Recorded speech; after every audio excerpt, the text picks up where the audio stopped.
Hi, I'm Tim. Today is June 22nd, 2021. The FAA's Trust Test for Recreational UAS, RC, and drone pilots was released today. I took the test and I want to give you my first impressions from taking the test. Let's get to it.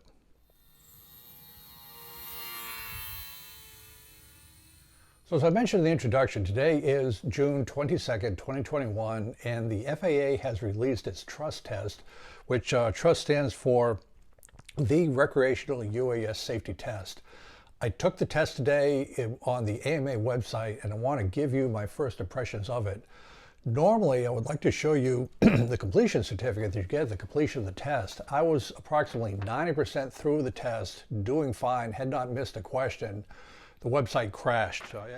Stop, wait, disregard previous transmission. The video that you're watching was filmed yesterday on the 22nd of June when the Trust was first released by AMA.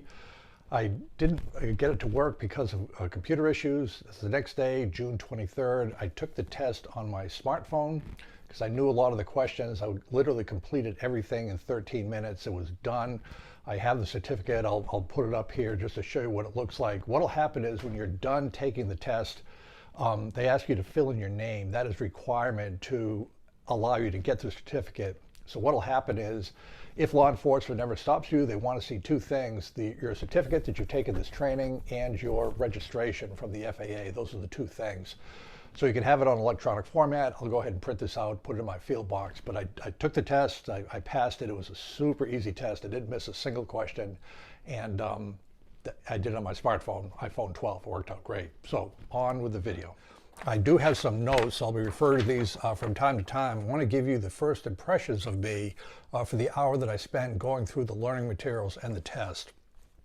First of all, the Trust, the Recreational UAS Safety Test, is the test, or what they call it in this iteration is a knowledge check. They want to get away from the word test, even though that's in Trust, of things that as a recreational pilot you should know and be aware of to fly safely either your RC model aircraft or your drone in the National Airspace System.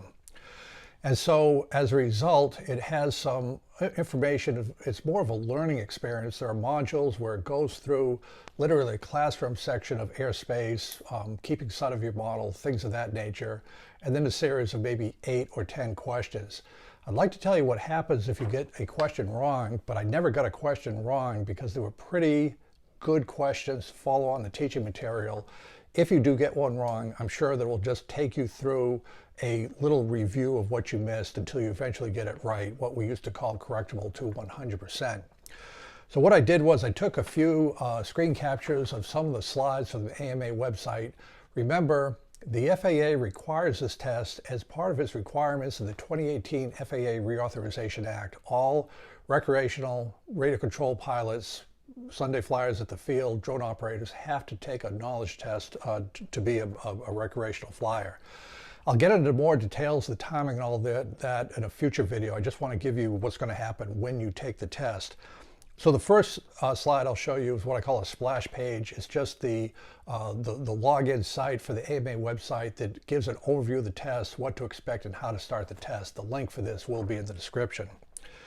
The next slide is a brief course overview, what they're going to be teaching you in the course of this training in terms of airspace, pre-flight, pilot responsibilities, things of that nature.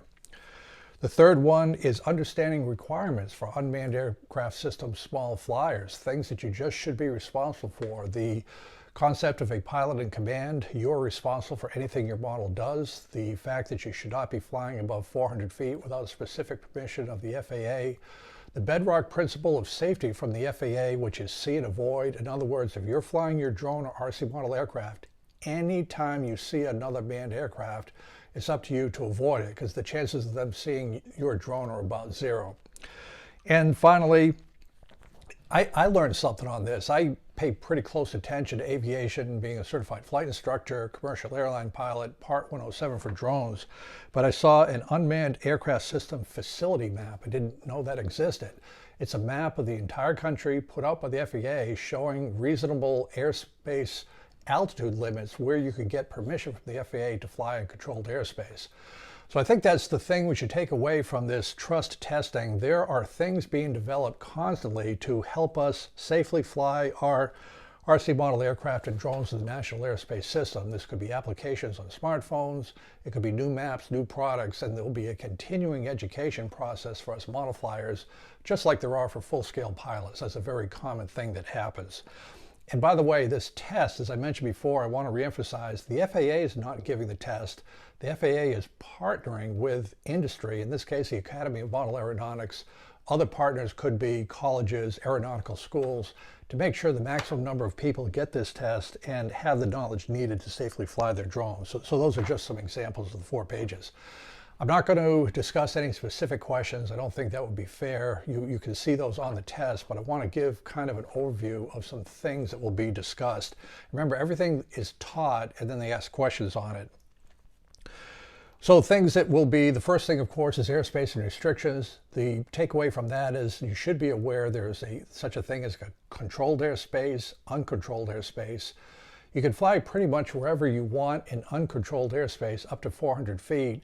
But the very important takeaway in the training is if you fly in controlled airspace, which a lot of drone pilots will do for their various pictures and work efforts, you absolutely have to get the permission of the FAA to fly in that controlled airspace.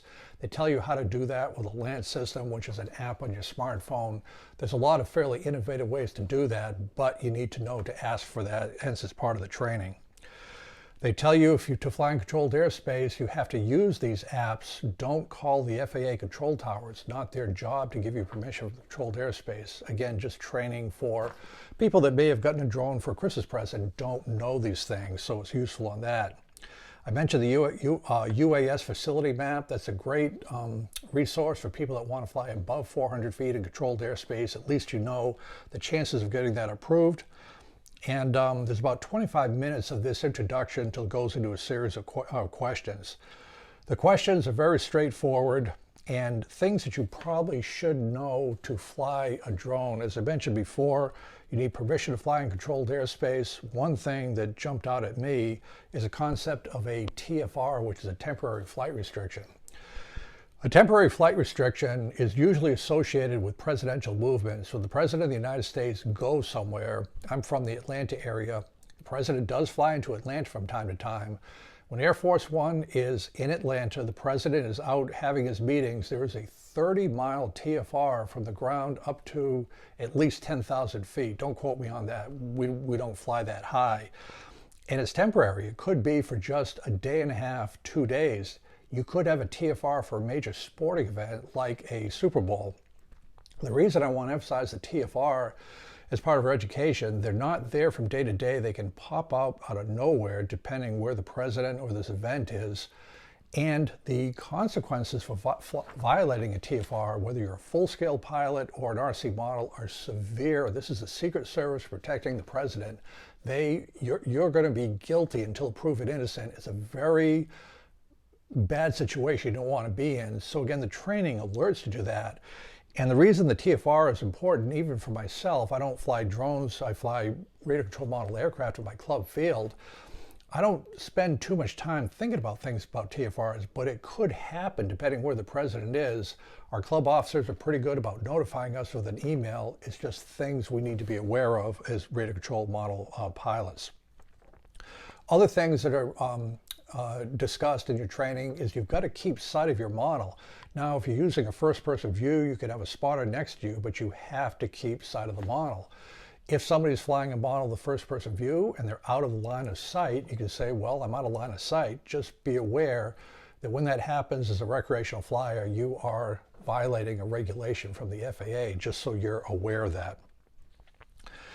The other thing that is pretty important, the FAA puts a lot of reliance on what they call community-based organizations. The AMA is an ideal example of that. The safety code is felt by the FAA to be a good guidance document for the flyers of the AMA. And so the FAA, as they're working for the first time with these recreational flyers, is using things like the community-based organizations, the AMA, to have linkage. And in prime cases, we can take the test on the AMA website.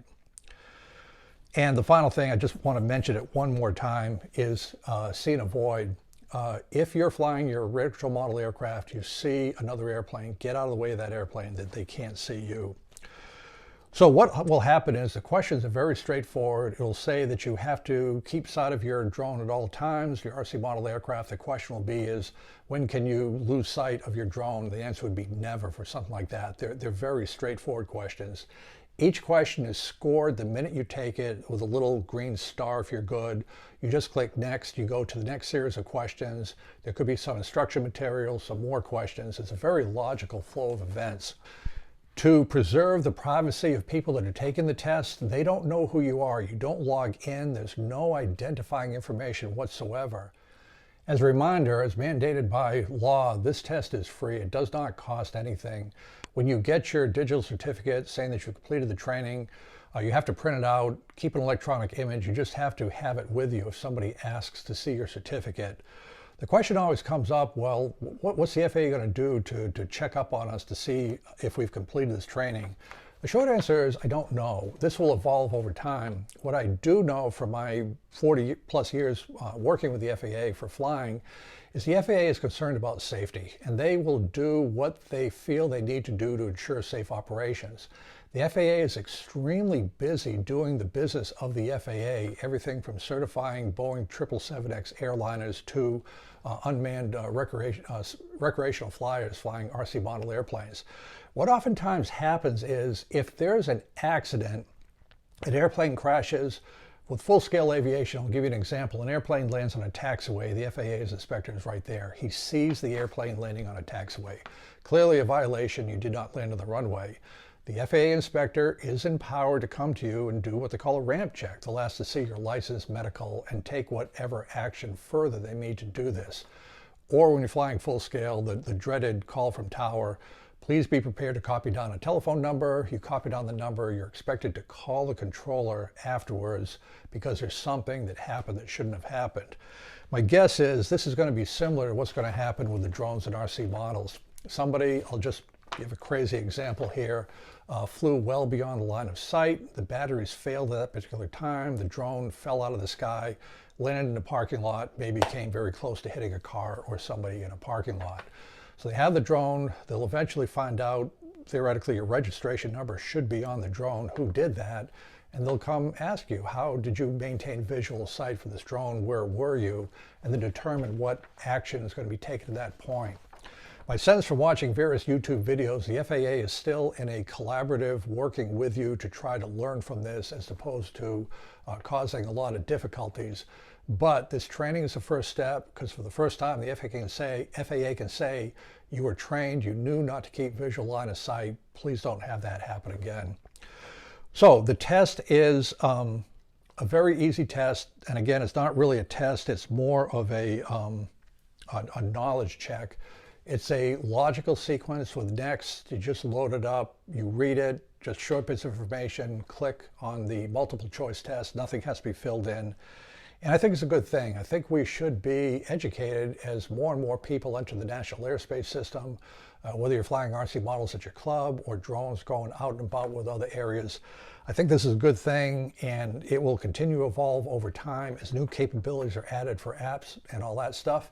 And so I encourage you to take the test. The link is in the description, and best of luck with your recreational radio control flying.